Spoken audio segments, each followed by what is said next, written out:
প্রথমেই একটা বেগুন নিয়ে নিয়েছি, একদম টাটকা দেখে বেগুনটাকে ধুয়ে তারপর কেটে নিচ্ছি, কাটার পরেও ধুয়ে নিব। চুলাতে প্যান বসিয়ে সরিষার তেল দিয়ে 2 পিস কাতলা মাছের পেটি দিয়ে দিয়েছি, বেগুনগুলোকে দিয়ে লবণ হলুদ দিয়ে উল্টে পাল্টে খুব ভালো করে ভেজে নিচ্ছি।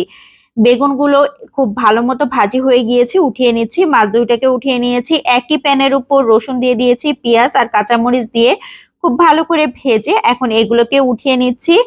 এখন একটা পিসনের উপর মাছ দুইটাকে নিয়ে খুব ভালো করে কাঁটাগুলোকে বেছে নিচ্ছি। একটা সাইড করে নিয়েছি, কয়েকটা ভাজা শুকনা মরিচ দিয়ে দিয়েছি, লবণ দিয়ে খুব ভালো করে ভেঙে নিয়েছি। কাঁচা পেঁয়াজ কুচি দিয়ে খুব ভালো করে ম্যাশ করে এখন ভেজে রাখা রসুন পেঁয়াজ সবকিছু দিয়ে খুব ভালো করে ম্যাশ করে নিয়েছি। বেগুনগুলোকে দিয়ে দিয়েছি। এখন বেগুনের খোসাটাকে আমি বাদ দিয়ে দিচ্ছি, খুব ভালো করে হাতের সাহায্যে মাখিয়ে নিতে হবে। ধনিয়া পাতা কুচি আর কাঁচা সরিষার তেল দিয়ে মাখিয়ে নিয়েছি।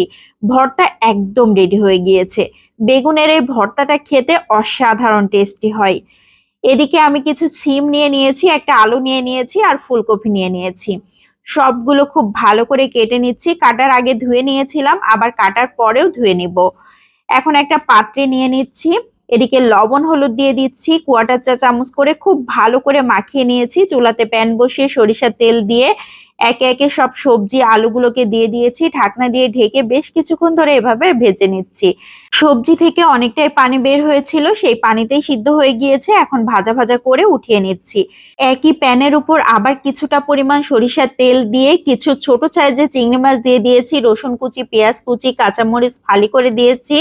লবণ হলুদ দিয়ে খুব ভালো করে ভেজে একটা সাইডে রেখে দিয়েছি। এদিকে একটা পিসনের উপর ভাজা শুকনা মরিচ লবণ দিয়ে ভেঙে নিয়ে কাঁচা পেঁয়াজ দিয়ে দিয়েছি। এখন সেই চিংড়ি মাছ, রসুন, পেঁয়াজ সবকিছু খুব ভালো করে ম্যাশ করে নিচ্ছি। এখন দিয়ে দিচ্ছি সেই ভেজে রাখা সবজিগুলোকে, সবকিছু খুব ভালো করে ম্যাশ করে নিয়েছি। এখন ধনিয়া পাতা কুচি দিয়ে দিচ্ছি আর কাঁচা সরিষার তেল দিয়ে দিচ্ছি। হাতের সাহায্যে খুব ভালো করে চটকে চটকে মাখিয়ে নিলেই সবজির ভর্তা রেডি হয়ে গেল। এই সবজির ভর্তাটা খেতেও কিন্তু মাশাআল্লাহ অনেক বেশি মজার হয়, গরম গরম ভাতের সাথে অসাধারণ টেস্টি। এদিকে আমি নিয়ে নিয়েছি হচ্ছে সেচি শাক বা শান্তির শাক, সঞ্চি শাক যেটাই বলি, খুব ভালো করে বেছে নিয়েছি। এখন খুব ভালো করে পানি দিয়ে কয়েকবার করে ধুয়ে নিচ্ছি। এই শাকটা কিন্তু বাড়ির আশেপাশে হয়ে থাকে। শাকগুলোকে খুব ভালো করে কেটে ধুয়ে এখন একটা রান্নার প্যানে নিয়ে রসুন, পেঁয়াজ, কাঁচামরিচ দিয়ে খুব ভালো করে সিদ্ধ করে নিচ্ছি। এখানে কোনো ধরনের তেল দিব না, তেল ছাড়াই সিদ্ধ করে নিতে হবে। একদম শুকনা শুকনা করে এখন একটা সাইডে রেখে দিচ্ছি ঠান্ডা হবার জন্য। শিলপাটার উপরে শাকগুলোকে নিয়ে নিয়েছি, এখন খুব ভালো করে বেটে নিচ্ছি। আমি কয়েকবার করে এইভাবে বেটে নিচ্ছি, একদম মিহি করার দরকার নাই, জাস্ট থেতো হলেই হয়ে যাবে।